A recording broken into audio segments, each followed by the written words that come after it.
أعوذ بالله من الشيطان الرجيم قال رب اشرح لي صدري ويسر لي أمري واحلل عقدة من লিসানি يفقهوا قولي। সম্মানিত দর্শক এবং শ্রোতাবৃন্দ, আপনাদের সকলকে জানাই আসসালামু আলাইকুম ওয়া রাহমাতুল্লাহ। এমডি লাল মিয়া, মোহাম্মদ লাল মিয়া সাহেব আমাকে 3টি প্রশ্ন করেছেন এবং একটি নিষেধাজ্ঞা দিয়েছেন। আসুন একটু জেনে নিই ওনার প্রশ্নগুলি এবং সেসবের উত্তর আল কোরআন থেকে আর ওনার পক্ষ থেকে নিষেধাজ্ঞা। ওনার প্রথম প্রশ্ন হলো, কোরআন মাজিদে নামাজ শব্দ কোথায় আছে? নামাজ কি আরবি শব্দ নাকি বাংলা?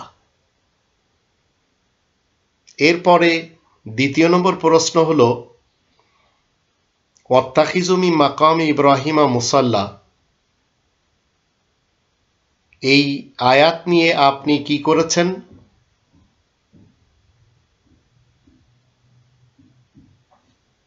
আপনি একটু আয়াত বুঝিয়ে দেন কিভাবে আপনি বর্তমানকালে জীবিত লোকেরা তোমরা সবাই গ্রহণ করে নাও ইব্রাহিমের দাঁড়ানোর স্থান থেকে কায়েমকৃত নামাজ। এই অনুবাদ আপনি কেন করলেন? প্রশ্ন হলো, এই অর্থ কিভাবে হয় একটু বুঝিয়ে দিবেন। আর আপনার কথায় মাকামে ইব্রাহিমের সালাত নিলাম, কিন্তু মাকামে ইব্রাহিমের তারা যে 5 ওয়াক্তে 17 রাকাত সালাত কায়েম করে যাচ্ছে, কোন ইলার হুকুমে দলিল কি? যদি দলিল না দিতে পারেন তাহলে ওনার নিষেধাজ্ঞা হচ্ছে এই বিষয়ে কথা বলবেন না। আর 3 নম্বর প্রশ্ন হচ্ছে, আপনি নিজেই তো কোরআন বিরোধী, কোরআন অমান্যকারী, কারণ আপনি ধর্ষণের বিধান দিয়েছেন নুনু কাটার। কোরআনের বাইরে গিয়ে বিধান দেওয়ার অনুমতি আপনাকে কে দিয়েছে? তো ওনার এই প্রশ্নগুলির আমি উত্তর দিব। তো 3টি প্রশ্ন আপনারা জানলেন। আর ওনার পক্ষ থেকে কথা হলো যে, যদি দলিল আপনি না দিতে পারেন মাকামে ইব্রাহিম থেকে যে 17 রাকাত সালাত কায়েম করার হুকুম কোরআনের, দলিল কি? যদি না দিতে পারেন তাহলে এই বিষয়ে কোনো কথা বলবেন না। এটি হচ্ছে ওনার পক্ষ থেকে নিষেধাজ্ঞা। এবার এক এক করে আমি ওনার প্রশ্নের উত্তর দিব ইনশাআল্লাহ। প্রথমে আমাদেরকে এই কোরআনের 2 নম্বর সূরা আল বাকারার 168 নম্বর আয়াত জানতে হবে। আল্লাহ বলেন, ইয়া আইয়ুহান নাস, হে মানব সমাজ, কুলু মিম্মা ফিল আরদি হালালান তাইয়্যিবান ওয়া লা তাত্তাবিউ খুতুওয়াতিশ শাইতান ইন্নাহু লাকুম আদুউম মুবিন। পৃথিবীর হালাল এবং পবিত্র বস্তু সামগ্রী ভক্ষণ করো, আর ব্যক্তিত্বের চাহিদা শয়তানের পদাঙ্ক অনুসরণ করবে না, নিশ্চয় সে তোমাদের প্রকাশ্য শত্রু। এই কথা সুনিশ্চিত। আর 2 নম্বর সূরা আল বাকারার 208 নম্বর আয়াতে আল্লাহ রাব্বুল আলামিন বলেন, ইয়া আইয়ুহাল্লাযীনা আমানু উদখুলু ফিস সিলমি কাফা ওয়া লা তাত্তাবিউ খুতুওয়াতিশ শাইতান ইন্নাহু লাকুম আদুউম মুবিন। তোমরা যারা ঈমান এনেছো শোনো, তোমরা ইসলামের ছায়াতলে, শান্তির ছায়াতলে পরিপূর্ণরূপে প্রবেশ করো, আর শয়তানের পদাঙ্ক অনুসরণ করো না, নিশ্চয় সে তোমাদের প্রকাশ্য শত্রু। এই 2টি আয়াত থেকে আমরা জানলাম শয়তান হচ্ছে আমাদের প্রকাশ্য শত্রু। এবার ওনার প্রথম প্রশ্ন হলো, কোরআন মাজিদে নামাজ শব্দ কোথায় আছে? নামাজ কি আরবি শব্দ নাকি বাংলা? নামাজ শব্দটি আরবি না, নামাজ শব্দটি কোরআনেরও না। নামাজ শব্দটি যেসব দেশে ব্যবহার হয়েছে সেই দেশগুলির প্রধান দেশ অতীতে ছিল হিন্দ। হিন্দের লোকেরা তারা এই শব্দটি ব্যবহার করেছে, যদিও অনেকের ধারণা এটি ফার্সি শব্দ। তো হিন্দের লোকেরা নামাজ অতীতকাল থেকে ব্যবহার করে এসেছে, যদিও একটি পরিবর্তন হয়েছে একটু। এই শব্দটি আসল ছিল নম আজা। নম মানে জমিনে সিজদা করা, আজা মানে আজান। আজানের পরে সিজদা করা, এটিকে আস্তে আস্তে বিগড়ে যে হয়েছে নামাজ, নমো আজা থেকে নামাজ, এটি হিন্দুস্তানি শব্দ। আর যারা সরাসরি নামাজ বলেন, ফার্সি শব্দ, যারা এটি বলেন এর অর্থ হলো আগুনকে সামনে রেখে প্রার্থনা করা। আর এটি জারেতুস্তিরা করে এসেছে অতীতকাল থেকে। তো আপনার প্রথম প্রশ্নের উত্তর হলো নমো আজা এটি হিন্দুস্তানি শব্দ, এটি চলে এসেছে অতীতকাল থেকে। এই শব্দটি এই কোরআনের আরবি শব্দ না, কিন্তু আরবি সালাতের অর্থ মুসলমান সমাজ যখন ভারতবর্ষ শাসন করেছেন এবং সর্বশেষ একজন বিশেষ মুসলিম ভারতকে শাসন করে গেছেন দ্বীনে ইলাহির মাধ্যম দিয়ে, তখন ভারত উপমহাদেশের প্রত্যেকটি স্থানে বড় বড় মসজিদ তৈরি করা হয়েছে এবং সেই মসজিদে আজান দিয়ে নামাজ পড়ানো হয়েছে, যাকে বলা হতো নমো আজা। তো এই নমো আজা আজ এখন নামাজ হয়েছে। যেমন ধরুন, ব্যাবিলনের পূর্বে মিশরীয় সভ্যতায় আমরা দেখতে পাই যারা ইব্রাহিমকে মেনে চলতো তারা নিজেদেরকে বলতো ইব্রাহিমি। মিশর থেকে যখন এই শব্দটি চলে আসে ব্যাবিলনে, তখন সেটি হয়ে যায় ব্রাহিমি, আলিফ বাদ পড়ে যায়। এই শব্দটি যখন হিন্দুস্তানে আসে তখন এটি হয়ে যায় ব্রাহ্মণ। আবার এই শব্দটি যখন বাংলাদেশে আসে, বঙ্গদেশে, তখন সেটি হয়ে যায় ব্রাহ্মণ পুত্র বা ব্রহ্মপুত্র। আবার এটি যখন চলে যায় মায়ানমারে তখন সেটি হয়ে যায় বার্মা। শব্দ ইব্রাহিমি থেকে ব্রাহিমি, ব্রাহিমি থেকে ব্রাহ্মণ, ব্রাহ্মণ থেকে ব্রহ্মপুত্র, ব্রহ্মপুত্র থেকে বার্মা। ঠিক এইভাবে নমো আজা, নমো আজা শব্দটি চেঞ্জ হতে হতে আজানের সাথে নামাজ, সেই নমো আজা কি হয়েছে? নমো এটি সংস্কৃত ভাষাতে ব্যবহার হয় কপাল টেকানো, আজা মানে হচ্ছে আওয়াজ দেওয়া, আজান দেওয়া। তো নমো আজা এটি চেঞ্জ হতে হতে এখন নামাজে এসে দাঁড়িয়েছে। তো এটি পারস্যের ভাষাও না, ফার্সির নামাজের অর্থ হচ্ছে পারস্যের মাজুসিরা তাদের প্রার্থনাকে সবসময় বুঝিয়েছে।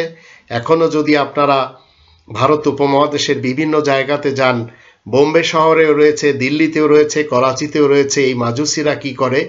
আগুন জ্বালায় এবং চারিপাশে বসে প্রার্থনা করে। কিন্তু নমো আজাটা আলাদা জিনিস। কোরআনের পরিভাষায় আজান দিয়ে নামাজ পড়া, আর এটি হিন্দুস্তানিদের শব্দ। আর ভারত উপমহাদেশের সেই রাজা বাদশারা যারা ভারত উপমহাদেশকে শাসন করেছে, জহিরুদ্দিন মোহাম্মদ বাবর বলেন, নাসিরুদ্দিন মোহাম্মদ হুমায়ুন বলেন, জালালউদ্দিন মোহাম্মদ আকবর বলেন বা আকবরে আজম বলেন, নুরুদ্দিন মোহাম্মদ সেলিম বলেন বা জাহাঙ্গীর বলেন, শিহাবুদ্দিন মোহাম্মদ খুররম বলেন বা শাহজাহানে আজম বলেন, মহিউদ্দিন মোহাম্মদ আওরঙ্গজেব আলমগীর বলেন, আবুল ফায়েজ কুতুবুদ্দিন মোহাম্মদ আজম বলেন বা আজম শাহ বলেন, কুতুবুদ্দিন মোহাম্মদ মুআজ্জম বা বাহাদুর শাহ বলেন, মাআজউদ্দিন জাহানদার শাহ বাহাদুর বা জাহানদার শাহ বলেন, ফখরুল খশিয়ার বা ফখরুখ শিয়ার বলেন, রাফিউদ দারাজাত বা রাফিউদ দারাজাত বলেন, রাফিউদ দৌলাত দ্বিতীয় শাহজাহান বলেন, রওশন আখতার বাহাদুর বা মোহাম্মদ শাহ বলেন, আহমেদ শাহ বাহাদুর বা আহমেদ শাহ বলেন, আজিজউদ্দিন দ্বিতীয় আলমগীর বলেন, মহিউল মিল্লাত তৃতীয় শাহজাহান বলেন, আলী গওহর দ্বিতীয় শাহে আলম বলেন, মির্জা আকবর দ্বিতীয় আকবর শাহ বলেন, আবু জাফর সিরাজউদ্দিন মোহাম্মদ বাহাদুর শাহ জাফর দ্বিতীয় বাহাদুর শাহ বলেন, এরা সবাই কি করত? মসজিদ তৈরি করেছিল এবং সেই মসজিদগুলি এখনো রয়েছে। এই মসজিদগুলিতে নম আজান হতো, যেটা আমরা নামাজ এখন বলি। আজান দেওয়া হতো, তারপরে নামাজ পড়া হতো। আগ্রাতে রয়েছে মসজিদ, দিল্লিতে রয়েছে, ঢাকাতে রয়েছে, ফতেপুর সিক্রিতে রয়েছে, জয়পুরে রয়েছে, লাহোরে রয়েছে, কাবুলে রয়েছে, শেখপুরে রয়েছে। তো এই মুঘলদের যুগে যেখানে যেখানে এদের শাসন ছিল সেই জায়গাগুলিতে এই মসজিদ এখনো রয়েছে। আর এই ভারত, পাকিস্তান, বাংলাদেশ, আফগানিস্তান, বার্মা বা এই সমস্ত এলাকাতে এখনো মানুষেরা সালাতকে নামাজ বলে।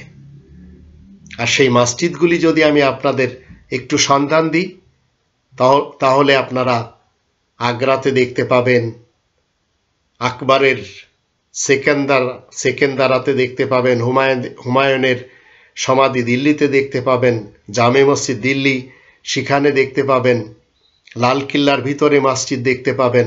এগুলি নম আজার সাথে সেখানে আজ যেভাবে নামাজ হয়, অতীতকালে আজানের সাথে নামাজ হয়েছে। পুরাতন কিল্লা সেখানেও রয়েছে ভারতে। তারপরে শালিমার বাগ শ্রীনগরে রয়েছে, নিশাদ বাগ শ্রীনগরে রয়েছে, চশমে শাহী শ্রীনগরে রয়েছে, পরিমহল শ্রীনগর।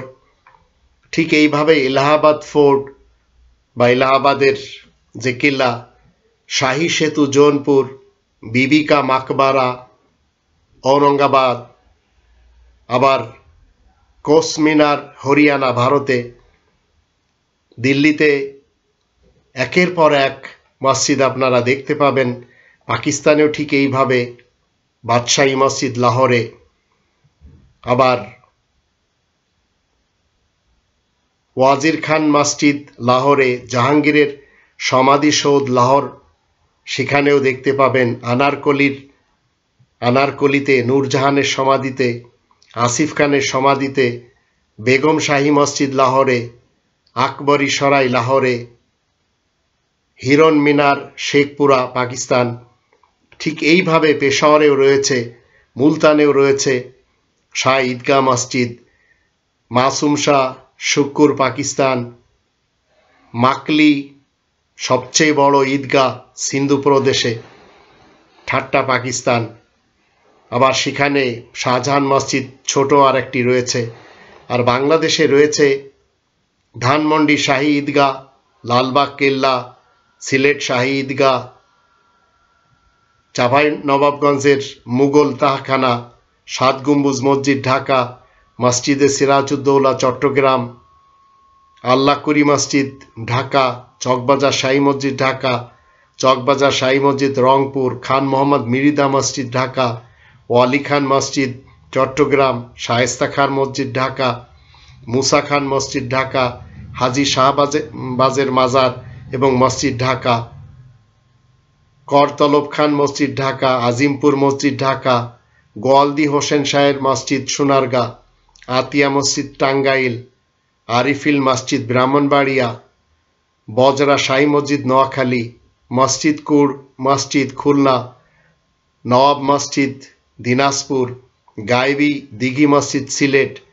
হোসেনি দালান ঢাকা, বড় কাটারা ঢাকা, হাজীগঞ্জ দুর্গ নারায়ণগঞ্জ, ইদ্রাকপুর দুর্গ মুন্সীগঞ্জ, ছোট কাটরা ঢাকা, সোনাকান্দা নারায়ণগঞ্জ। এগুলি এখনো আমরা দেখতে পাই। এই সব জায়গাতে নম আজান হতো, মানে আজান দিয়ে নামাজ পড়ানো হতো। আজও হয়, হয়তো কিছু কিছু জায়গায় নাও হতে পারে, এটি আমার অত বেশি জানা নেই। তো নামাজ শব্দটি এটি বঙ্গদেশে বাংলা ভাষায় ব্যবহার হয়েছে। সেই সিন্ধু নদ থেকে নিয়ে বার্মা পর্যন্ত, এর ভিতরে ইনক্লুড বঙ্গদেশ, এই শব্দটি ব্যবহার হয়ে এসেছে। এটা কোরআনের শব্দ না, কিন্তু কোরআনের 20 নম্বর সূরা তহা এর 14 নম্বর আয়াতে যে আল্লাহ বলছেন ওয়াকিমিস সালাতা লিযিকরি, আর সালাত কায়েম করো, নামাজ প্রতিষ্ঠা করো আমার শরণার্থে। তো এই সব মসজিদগুলি তৈরি হয়েছিল এই কারণে। কখনো আপনি আমি বলতেই পারবো না নামাজ এই শব্দটি আরবির বা কোরআনের, কিন্তু কোরআনের সালাত এটি আমরা নামাজ বলি আমাদের ভাষায়। 2 নম্বর প্রশ্ন হচ্ছে সূরা বাকারার 2 নম্বর সূরা আল বাকারার 125 নম্বর আয়াত। আপনি অনুবাদ একটি দিয়েছেন, এবং স্মরণ করো যখন আমি কাবা গৃহকে মানুষের জন্য মিলন কেন্দ্র এবং নিরাপদ স্থল করলাম আর বললাম মাকামে ইব্রাহিমকে সালাতের স্থান হিসেবে গ্রহণ করো, এবং ইব্রাহিম আর ইসমাইলকে বলেছিলাম আমার গৃহকে তাওয়াফকারী, ইতিকাফকারী, রুকু এবং সেজদাকারীদের জন্য পবিত্র রাখবে। ওয়াত্তাখিজু এর অর্থ এবং তোমরা গ্রহণ করো, মিন এর অর্থ থেকে, মাকামি এর অর্থ দাঁড়ানোর জায়গাকে, ইব্রাহিম এর অর্থ ইব্রাহিম, মুসাল্লা এর অর্থ সালাতের জায়গা হিসেবে। ওয়াত্তাখিজু মিন মাকামি ইব্রাহিমা মুসাল্লা, এবং তোমরা গ্রহণ করো মাকামে ইব্রাহিমকে সালাতের জায়গা হিসেবে।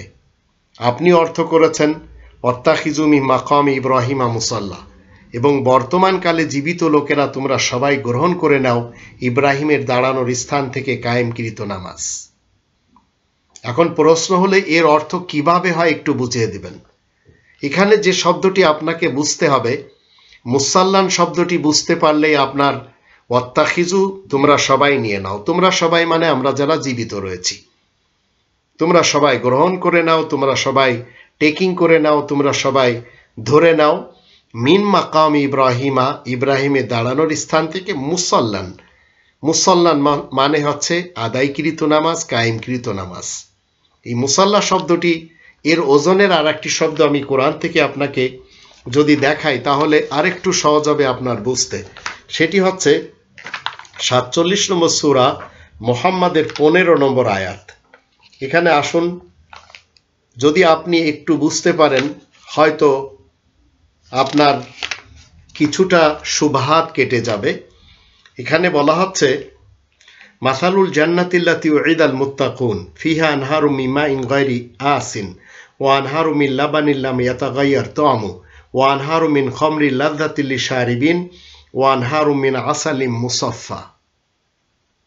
মুসাল্লা ওয়াত্তাখিজু মিন মাকাম ইব্রাহিমা মুসাল্লা, আর এখানে ঠিক এরই ওজনের একটি শব্দ রয়েছে ওয়া আনহারুম মিন আসালিম মুসাফফা ওয়ালাহুম ফিহা মিন কুল্লি সামারাতি ওয়া মাগফিরাতুম মির রাব্বিহিম কামান হুয়া খালিদুন ফিন-নার ওয়া সুকু মাআন হামিমান ফাকাত্তাআ আমআআহুম। জান্নাতের বিবরণ মুত্তাকিনদেরকে যে জন্য ওয়াদা করা হয়েছে তাতে বিশুদ্ধ, স্বচ্ছ, সুনির্মল পানির নহর ধারা, দুধের নহর দ্বারা যা স্বাদ সম্পূর্ণ অবিকৃত থাকবে, আর এমন শরাবের নহর যা পানকারীদের জন্য খুবই সুস্বাদু মনে হবে, আর পরিশোধিত মধুর নহর ধারা, সাফকৃত মধুর নহর দ্বারা থাকবে, আর তাদের জন্য সেখানে সব রকমের ফল পাকড়া থাকবে, আর থাকবে তাদের জন্য তাদের রবের পক্ষ থেকে ক্ষমা। এরা কি তাদের সমান হতে পারে যারা চিরকাল জাহান্নামের মধ্যে থাকতে বাধ্য হবে, আর ফুটন্ত পানি তাদেরকে পান করতে দেওয়া হবে, আর সেই পানি তাদের নাড়ি ভুড়ি টুকরা টুকরা করে ফেলবে। তো এখানে যে শব্দটি রয়েছে ওয়ানহারুম মিন আসালিম মুসাফফা ওয়াত্তাখিজু মিন মাকাম ইব্রাহিমা মুসাল্লা। মুসাল্লা মানে হচ্ছে কায়েমকৃত, আদায়কৃত, আর মুসাফফা মানে হচ্ছে সাফকৃত।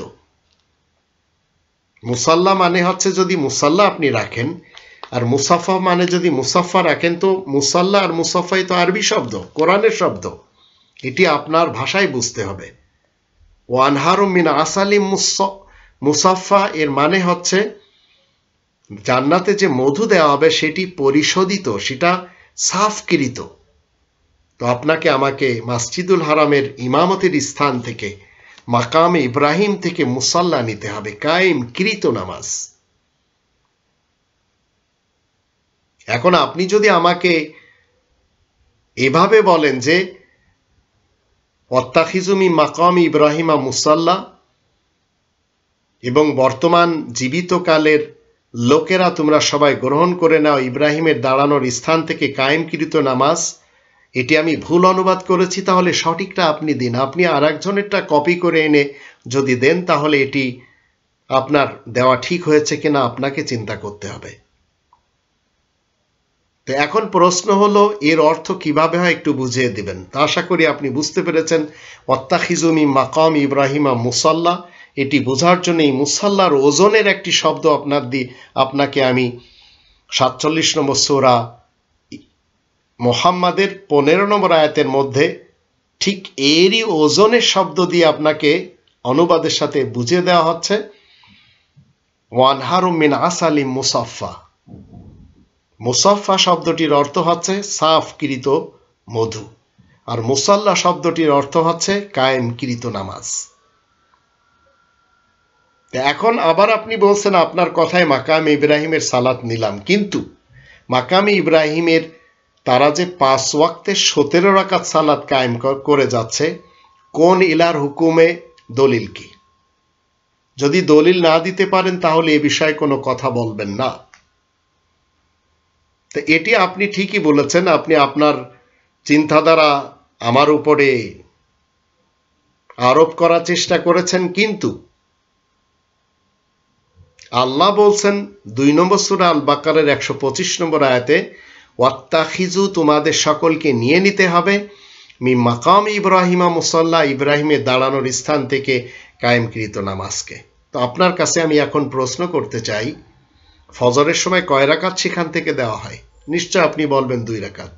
জোহরের সময় ৪ রাকাত, আসরের সময় ৪ রাকাত, মাগরিবের সময় ৩ রাকাত, ঈশার সময় ৪ রাকাত, জুমার সময় ২ রাকাত, তারাবির সময় ২৭ রাকাত। তো সেখানে স্টাবলিশ রয়েছে এটা। তো কোরআনের নির্দেশ হলো ওয়াত্তাখিযু, তোমরা সবাই নিয়ে নাও। এটি আল্লাহ তাআলার পক্ষ থেকে ফেলে আমরের সিগা, হুকুমের এবং অর্ডারের নির্দেশ আল্লাহ দিচ্ছেন। এরপরে আপনার প্রশ্ন হলো ৩ নম্বর প্রশ্ন, আপনি নিজেই তো কোরআন বিরোধী, কোরআন অমান্যকারী, কারণ আপনি ধর্ষণের বিধান দিয়েছেন নুনু কাটার।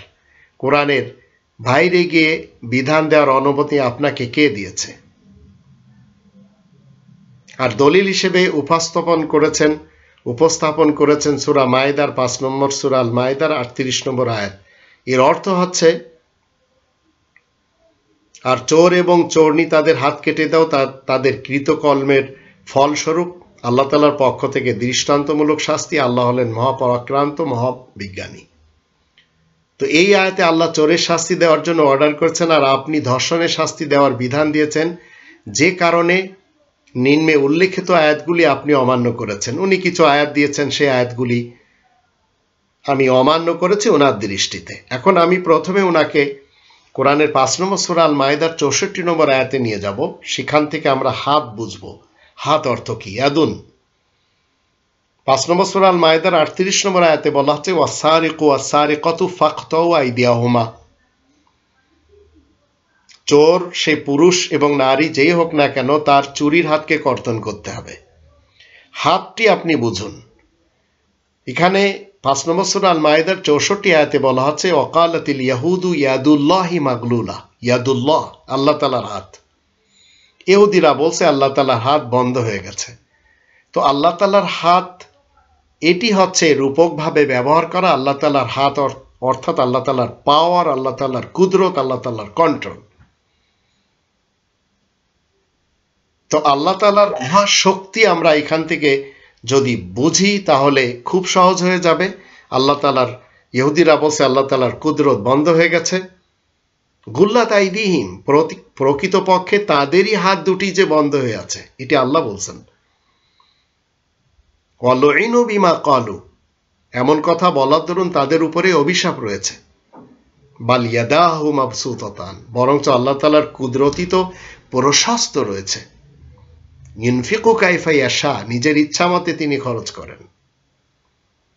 এখন আমি যে গবেষণা করে দেশের তরুণীদেরকে বলেছি যে কিছু শয়তান ছেলে মেয়েরা দেশে যৌন নৈরাজ্য ছড়াচ্ছে। আজ 2021 সাল, বিগত একটি যুগ থেকে একটু বেশি ওর পূর্বেও ছিল। তারা অশ্লীলতাকে ছাত্রছাত্রী এবং তরুণীদের মাঝে ছড়িয়ে দিচ্ছে। তো কোরআন 6 নম্বর সূরা আল আনআমের 151 নম্বর আয়াতের ভিতরে বলছে, ওয়ালা তাকরাবুল ফাওয়াহিশা মা যাহারা মিনহা ওয়া মা বাতান, তোমরা প্রকাশ্য কিংবা গোপন অশ্লীলতার কাছেও যাবে না। এটি আল্লাহ তাআলা নিষেধ করেছেন। আবার আল্লাহ রাব্বুল আলামিন এই কোরআনের 17 নম্বর সূরা বানী ইসরাইলের 32 নম্বর আয়াতে বলে দিয়েছেন, ওয়ালা তাকরাবুজ জিনা ইন্নাহু কানা ফাহিশা ওয়া সাআ সাবিলা, তোমরা জিনার নিকটবর্তীও যাবে না, নিশ্চয় সেটি অশ্লীল পথ, আর নিশ্চয় সেটি ইন্নাহু কানা ফাহিশা, সেটা অশ্লীল এবং ফাহিশার পথ, তাই সেদিকে তোমরা যাবে না। তো সারা বিশ্বের ক্ষমতাধর দেশগুলো দুটো রাজনৈতিক দলে বিভক্ত হয়ে তাদের শক্তি চালনা করে। একটি হলো ডেমোক্রেটিক ব্লক, আর একটি হলো রিপাবলিকান ব্লক। ডেমোক্রেটিক ব্লকের মূল মেসেজকে সংক্ষেপে কি বলা হয়? নারী সমকামী, পুরুষ সমকামী, উভয়কামী এবং হিজড়াদের সম্পর্ক প্রতিষ্ঠা করতে দৃঢ় প্রতিজ্ঞা থাকে ডেমোক্রেটিক ব্লকের সদস্যরা। ফ্রান্স বলেন, নিউজিল্যান্ড বলেন, ফিলিপাইন, সুইডেন, যুক্তরাজ্য, যুক্তরাষ্ট্র এদের মূল ঘাঁটি। শক্তিধর এই দেশগুলো থেকে তারা তাদের কার্যক্রম সারা বিশ্বে পরিচালনা করে। যুক্তরাজ্য তথা ব্রিটেনের রানী এলিজাবেথ হল ডেমোক্রেটিক ব্লকের অন্যতম সদস্য। তা আপনারা জানেন তার কাছ থেকে আমাদের দেশের আইমান সাদিকও কি নিয়ে এসেছে? প্রেজেন্টেশন নিয়ে এসেছে। আমেরিকার সাবেক president Barack Hussein Obama Democratic ব্লকের সদস্য। বারাক ওবামা ক্ষমতায় এসেই সুপ্রিম কোর্টের মাধ্যমে সমকামিতাকে বৈধতা দিয়েছিল এবং সমকামিতার বৈধতাকে আমেরিকার বিজয় বলেছিল। আমাদের দেশের ডাক্তার দীপু মনি যখন পররাষ্ট্রমন্ত্রী ছিলেন তিনিও সাপোর্ট করেছেন। তো সমকামিতাকে ইসলামে জেনা, পরকিয়া, ধর্ষণের মতোই গর্হিত অপরাধ হিসেবে গণ্য করে। সমকামিতাকে নিয়ে কোরআন কি বলে? 4 নম্বর সূরা আন-নিসা এর 16 নম্বর আয়াতে বলা হচ্ছে, ওয়াল্লাযানি ইয়াতিয়ানিহা মিনকুম ফাআযুহুমা, তোমাদের মধ্য থেকে দুজন পুরুষ যদি অপকর্ম করে তাহলে তাদেরকে শাস্তি দিবে, পরে যদি তারা ফেরত আসে তওবার মাধ্যমে নিজেদেরকে শুধরে নেয় তাহলে তাদেরকে ছেড়ে দিবে, নিশ্চয় আল্লাহ তওবা কবুল করেন, তিনি বড়ই দয়াময়। এটি হচ্ছে সমকামীদের শাস্তি। যদিও পৃথিবীর অনেক দেশ তারা সমকামীদেরকে বৈধতা দিয়েছে এবং লাইসেন্সও দিয়েছে। জেনা নিয়ে কোরআনের 17 নম্বর সূরা বানী ইসরাইলের 32 নম্বর আয়াতে কি বলা হচ্ছে? তোমরা জেনা ব্যভিচারের কাছেও যাবে না, কারণ সেটা বড়ই অশ্লীল এবং খারাপ পথ। 24 নম্বর সূরা নূরের 2 নম্বর আয়াতে বলা হচ্ছে, ব্যভিচারী ও ব্যভিচারিণী এদের প্রত্যেককে তোমরা 100 চাবুক মারবে, আর তোমরা যেন ওদের উপরে আল্লাহ তাআলার বিধান সম্পর্কে কিছুমাত্র সদয়ভাব পোষণ না করো, যদি তোমরা সত্যকার মুমিন হয়ে থাকো আর কিয়ামতে বিশ্বাসী হয়ে থাকো। তাদের এই শাস্তির জন্য মুমিনদের একটি দল উপস্থিতভাবেই দেখে। আর 24 নম্বর সূরা নূরের 3 নম্বর আয়াতে বলা হচ্ছে, ব্যভিচারী পুরুষ শুধু ব্যভিচারিণী কিংবা কোনো মুশরিক নারীকে বিয়ে করবে, আর ব্যভিচারিণী শুধু ব্যভিচারী অথবা মুশরিক পুরুষকে বিয়ে করবে। মুমিনদের জন্য ওয়াহুররিমা যালিকা আলাল মুমিনিন, মুমিনদের জন্য এই সিস্টেমকে হারাম করা হয়েছে। তো ধর্ষক নিয়ে আসুন আমি আপনাদেরকে একটু বলি। ধর্ষকদের নিয়ে কোরআনে 2টি আয়াত আমরা একটু যদি গবেষণা করি তাহলে নুনু কর্তন এবং লিঙ্গকে নিস্তেজ করে দাও, এটা আমরা বুঝতে পারবো খুব সহজেই। 5 নম্বর সূরা আল মাইদার 45 নম্বর আয়াতে বলা হচ্ছে, ওয়াকাতাবনা আলাইহিম ফিহা আন্নান নাফসা বিন নাফস ওয়াল আইনা বিল আইন ওয়াল আনফা বিল আনফ ওয়াল উযুনা বিল উযুন ওয়াস সিন্না বিস সিন ওয়াল জুরুহা কিসাস। মানুষের জন্য আমি আইনে নির্দেশ লিখে দিয়েছি, জানের বদলে জান, চোখের বদলে চোখ, নাকের বদলে নাক, কানের বদলে কান, দাঁতের বদলে দাঁত, আর সব রকমের জখমের বদলা ঠিক এই হিসেবে। কিন্তু যদি কেউ তা মাফ করে দেয় তবে সেটা তো তার জন্য কাফফারা হিসেবে গণ্য হবে। যে বিচারকেরা আল্লাহ তাআলার বিধান করা নাজিল করা বিধান মোতাবেক ফয়সালা দেয় না, এমন ধারা লোকগুলি তো দুর্নীতি বা জালিম জজ। তো এখানে আমরা জানলাম, আপনার যদি কেউ নাক ভেঙে দেয়, আপনার যদি কেউ কান ছিঁড়ে দেয়, আপনার যদি কেউ চোখ ফুঁড়ে দেয়, আপনাকে যদি কেউ একটি ঘুষি মারে, তাহলে এর প্রতিদান তদ্রূপ। প্রত্যেকটি জখমের বদলা তদ্রূপ আল্লাহ বলছেন কোরআনে।